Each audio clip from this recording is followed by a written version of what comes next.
I'd like to speak a little bit about the sanctity of the body, and being that we speak about the burial of the body, dust to dust, and all of that. So just to speak a little bit about the holiness of the human body. And we know the first thing first. I was recently at a symposium with a lot of college students. It's called Pagisha in New York. I went there with Goldie a few weeks ago. And one of the first questions the students posed was, Rabbi, is it true that Jews are not allowed to tattoo? And if they tattoo, they're not buried in the Jewish cemetery. So I told them half of what you're saying is correct. First half, the Jews are not allowed to tattoo, that's correct. But the other thing, that they're not buried in a Jewish cemetery, that's a myth. It's a well-grounded myth, because lots of parents didn't want their children to tattoo because it's wrong to tattoo. So they told their kids the extreme thing that they won't be buried in a Jewish cemetery, but that is not correct. People are buried in Jewish cemeteries, even if they are tattooed. I mean, obviously, tattooing is forbidden, but not to the point that you're not given a Jewish burial. You're not given a Jewish burial. But just to speak about that for a moment, why is tattooing so forbidden? We know that the Torah is so forbidden that some people can even get away with the story that you're not buried in a Jewish cemetery. Why is tattooing so forbidden?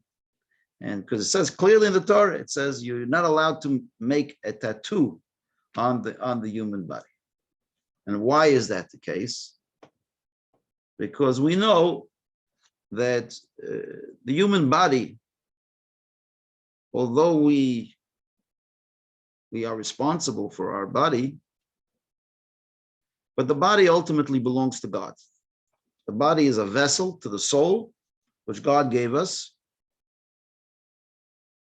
And he gave us to take care of it and to take good care of it.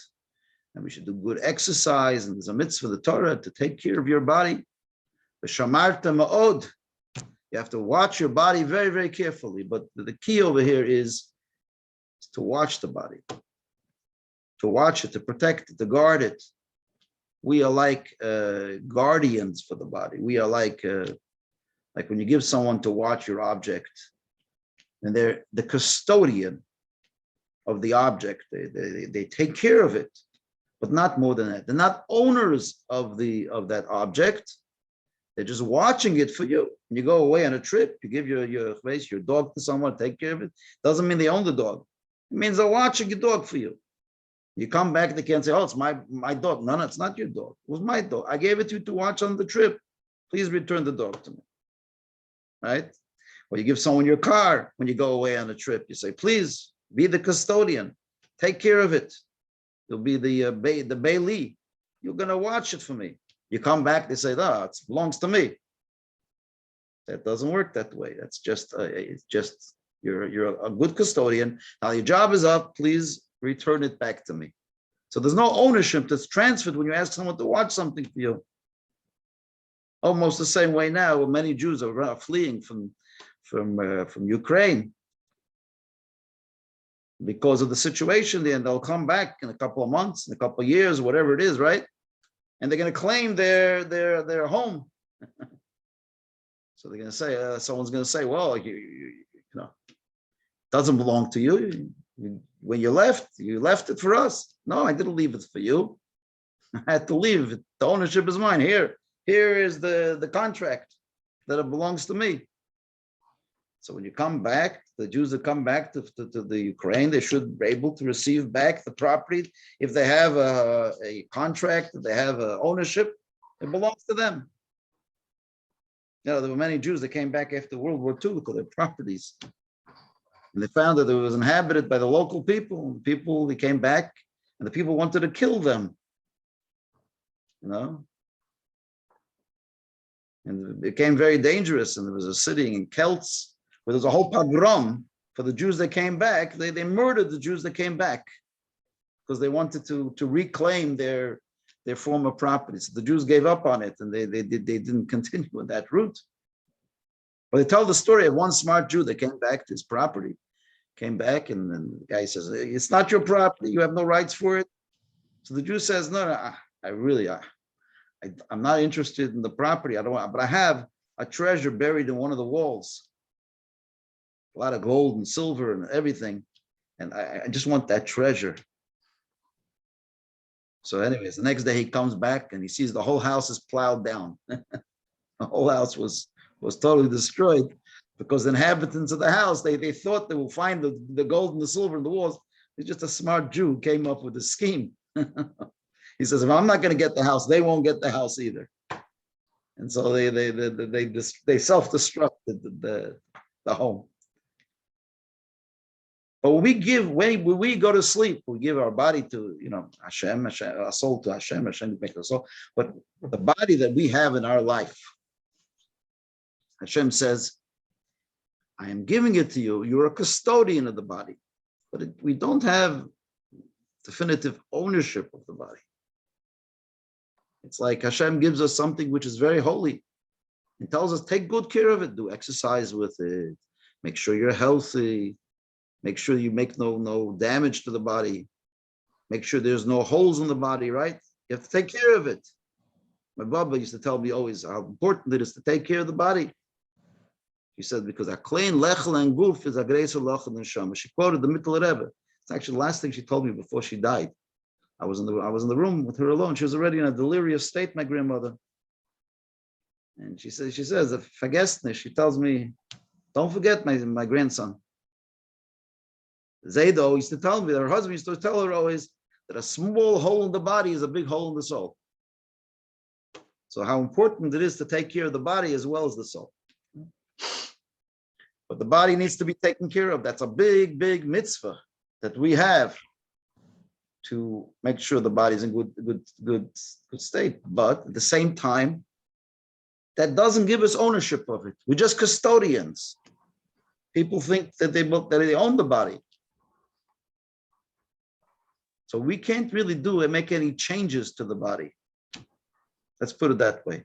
We can't make any change. One of those changes are permanent change. I mean, obviously, you can these fake tattoos that you put on the body that's just a little ink. That's not a problem because it's washed off. That's not considered making a permanent change to the body.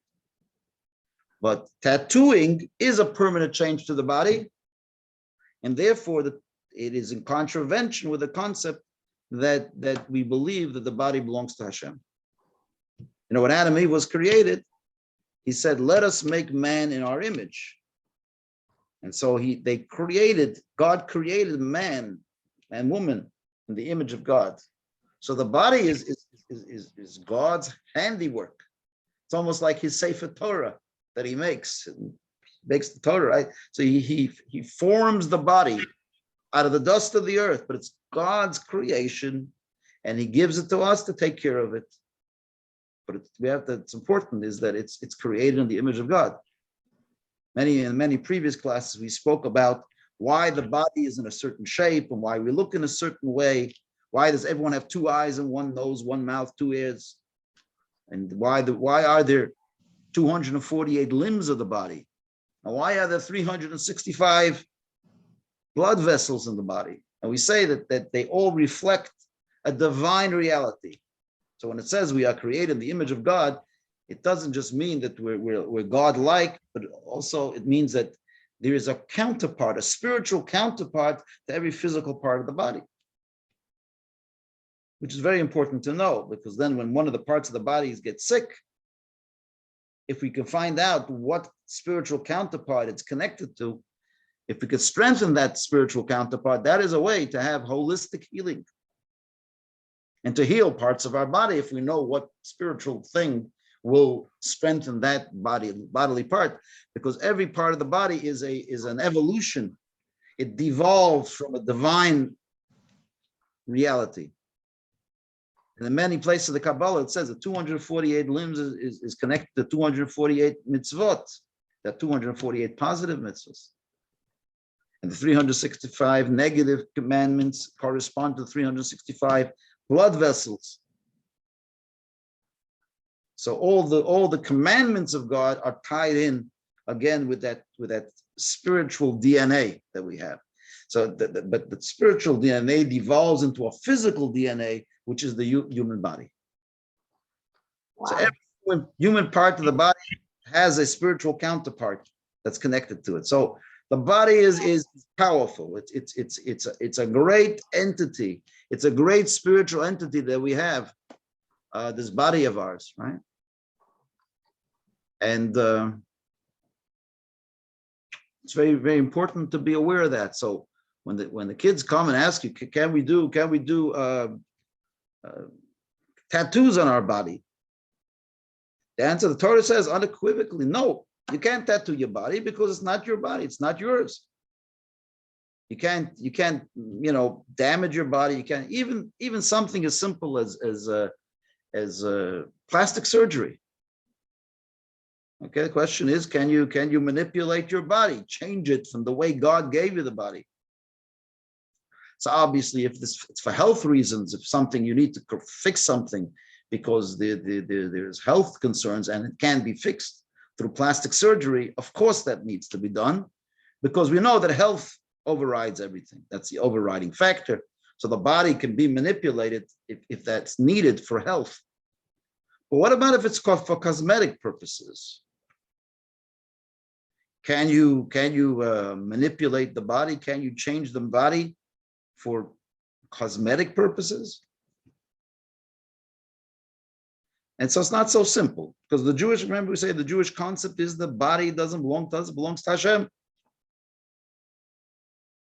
And so we can't manipulate the body. So why should we be allowed to do it for cosmetic purposes? So there's a lot in Hebrew response of the rabbis. They talk about it. And they say that the only way you're allowed to have cosmetic surgery is only if that change will help the person in their health. But health can be a broader context, a broader field. There is a straightforward physical health, and then there could be also emotional health. So sometimes a person has, let's say, a big nose and that bothers them a lot, and they feel very inferior, or they feel uncomfortable in life, and they can't succeed. They feel they can't succeed because of that. So they feel emotionally stressed, and they have emotional agony and pain from that. So they can they can change their nose on the grounds that will help their general health, well-being.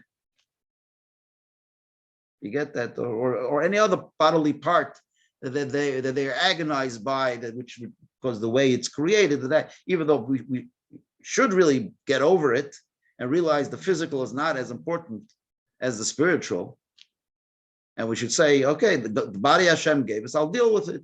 So I don't need to change it cosmetically. But there are people that for whatever reason can't get over it, and they feel they're not doing well in business, or they're not doing well in life, or they don't feel good about themselves. They feel like they're not looking good. So the rabbis will allow a cosmetic surgery because it's a really borderline health concerns, right? Emotional, psychological well-being can be interpreted as health.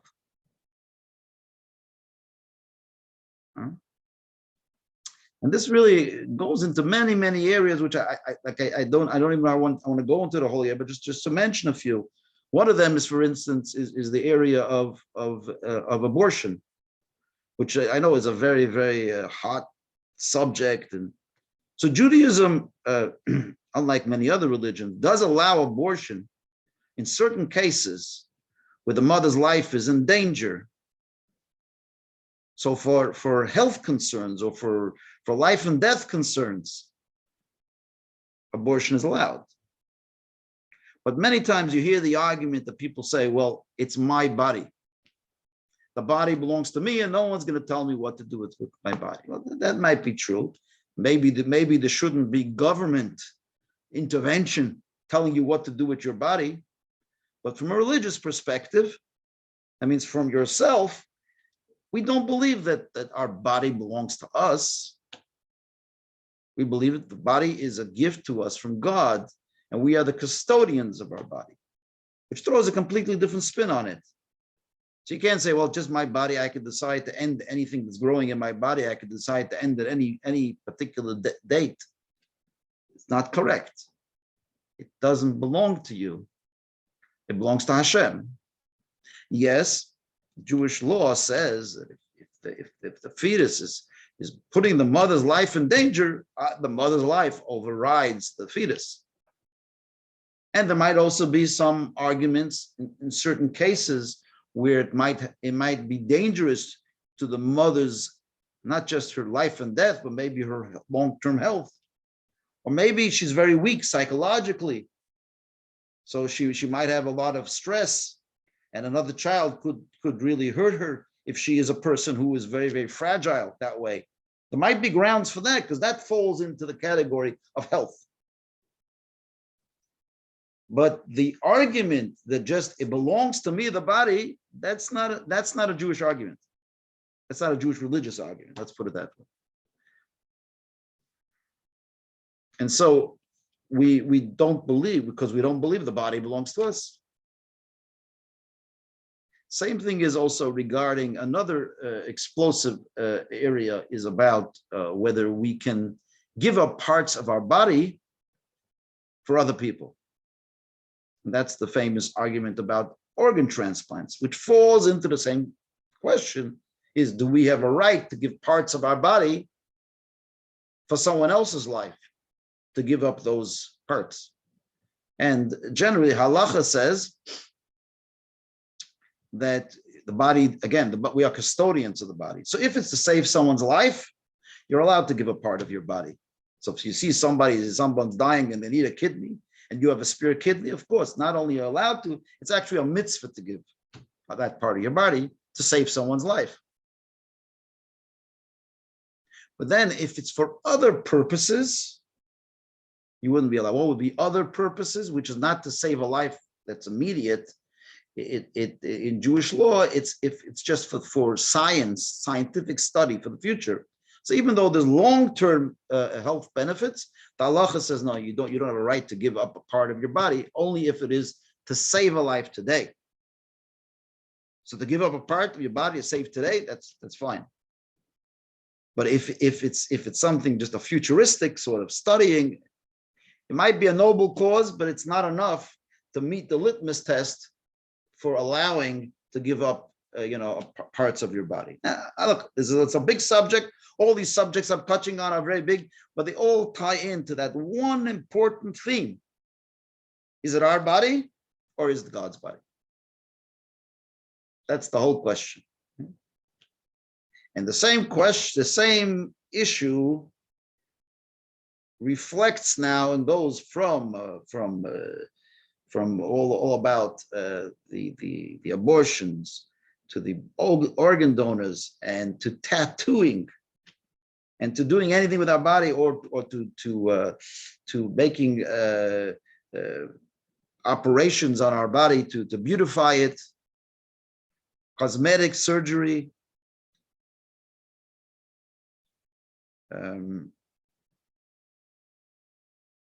All of these all tie into this big important question, that the Jewish point of view is we are created in the image of God, and our body belongs to Hashem. And that's what it is. And this all filters into now to our subject of burial. When a person dies, is it our body? So we can then decide how the body should be disposed of. Or do we have to follow the laws of the Baylord of the one that gave us the body, which is God? Or we could say, well, Allah, it's my body. I can decide how I want to dispose of it.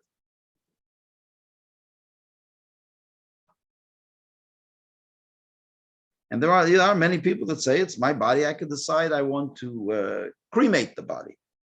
We know the Torah is very much against that cremation. It's dust to dust. It has to be buried. But there are many people who say, look, it's my prerogative, my option. I can do what I want.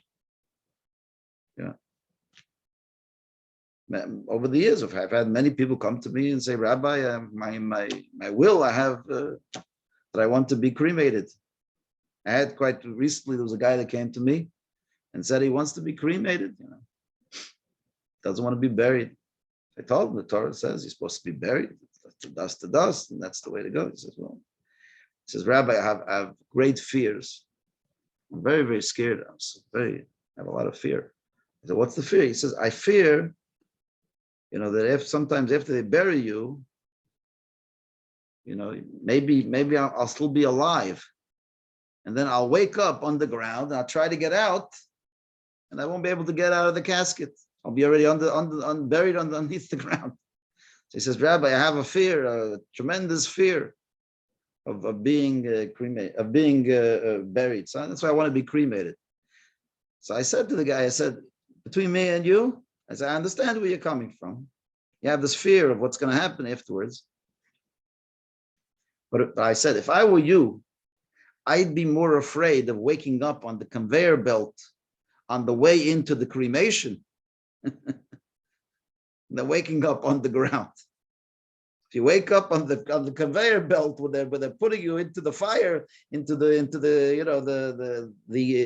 oven to be cremated, that's much more of a fear than waking up on the ground and then you get suffocated.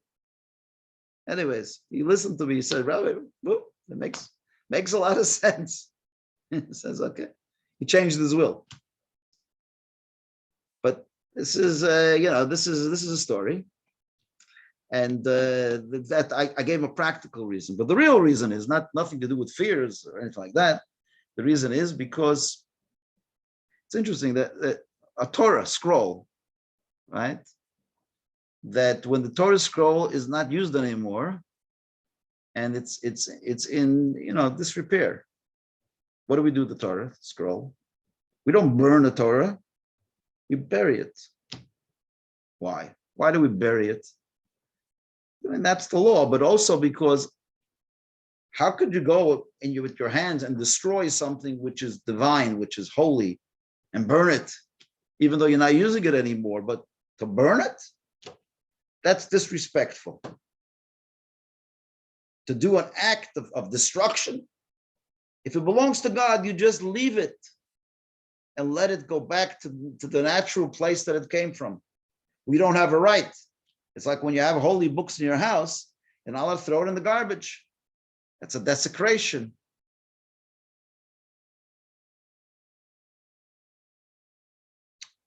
And besides for all, so the natural thing to do is just to leave it. What's the natural way to leave it? You put it under the ground so that the body decomposes. Because you can't do anything to destroy the body, because the body doesn't belong to you. It belongs to God. You leave it for God to pick it up, whatever he needs to pick it up. And that's what we do. We allow it just to naturally decompose into nature. That's a way of showing respect to the body that belongs to God. By saying, okay, we're not going to intervene. We're not going to destroy the body, even though maybe we need the space on this planet, right? But we're not going to touch it because we don't have a right to touch it. It's not ours. It's God's property. Like the Torah, like I said, like the Torah. Torah is also buried. Holy books are buried. We're not allowed to do anything to desecrate it or to destroy it. And besides for all of that, there's a commandment in the Torah for burial. Torah says, Ki kavor tikberenu, you shall surely bury him. Now, if you actually look at the source where the Torah says that you shall surely bury him, where does that come from in the Torah? It doesn't say it doesn't speak about the regular person. It speaks about a person who committed a capital offense, a capital crime, and the person was put to death. Torah says that after the person is put to death, even though they were maybe murderers, so they were put to death because of their act of murder or other things in Judaism that you're put to death for. So he's put to death. So the Torah says, you shall not hang the person thereafter, because in the olden days, there used to be a custom that after a person was murdered, they would hang the person overnight. So it says, no, you're not allowed to leave the body overnight, even if it's some kind of thing to show the people that this person is hanging, a person did the capital crime. Look what happens. No, Torah says, for you will surely bury the person. So we see, even a person who committed the worst of crimes, he's a murderer, and he was put to death because of the murder, that person also has to be given the dignity of not being left hung overnight. By the way, that's one of the big refutations to some of these other religions where they say that there was this Jewish guy that was killed and then he was hung on the cross. I don't know if you ever heard of that in other religions. There is some people said it was the Jews, but the Jews said, how could it be us? It says clearly in the Torah that that's forbidden. It obviously was the Romans, not the Jews. That's one of the proofs that it wasn't the Jews. It was the Romans actually that killed him and performed the hanging. Because Jews we don't hang. The Torah says even someone that had to be put to death must be buried immediately and not to be left overnight. So if even a person who committed the biggest of crimes, so you would think maybe the body is already like soiled, is already like tainted. It's the body of a murderer. Now, even the body of a murderer must be given due respect and buried. So from there, they deduce that obviously, if even a murderer has to be buried, for sure, every other person needs to be buried as well, and to be given that sort of dignity and that sort of honor. So this is just a subject that I skipped over because I went to Shiva last week. But I thought it's very important to understand how in Judaism, the body throughout life, the body is of the highest order. And our view is that the body doesn't belong to us, it belongs to God. And that's why tattooing is forbidden. And in certain cases of the donations, organ donations are forbidden. And that's why we're not allowed to do other things which mutilate the body in any way, shape, or form, all throughout the life, as well as in the posthumous state. Even the posthumous state, we must give the due respect to the body that was the vessel of the soul, and is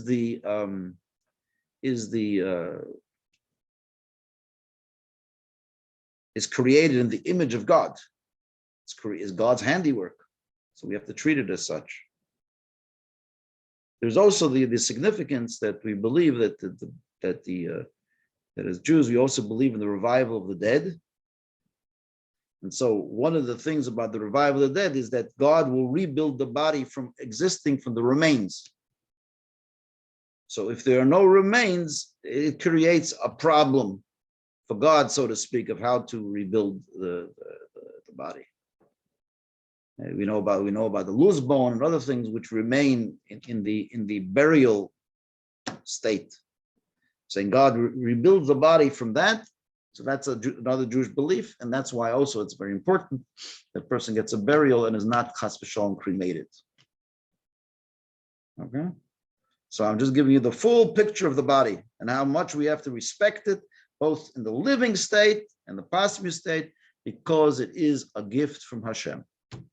That's why I want, after this class, everyone go out there, do some exercise, take care of your body, because like my Baba said, a small hole in the body is a big hole in the soul.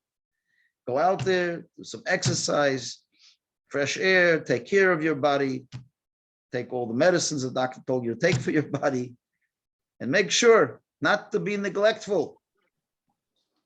That's a big mitzvah. To be Ushamarta Ma'od, you have to take care of it very well. We'll do our best. Rob, can I ask you a question? Sure. Okay, I'm assuming I don't have pierced ears, but that's allowed. Is it because the hole could close up? It's not a permanent thing? What's that? When you pierce your ears for earrings.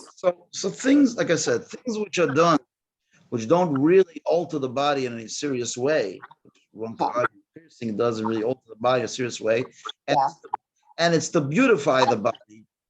So that might be okay. Right, correct.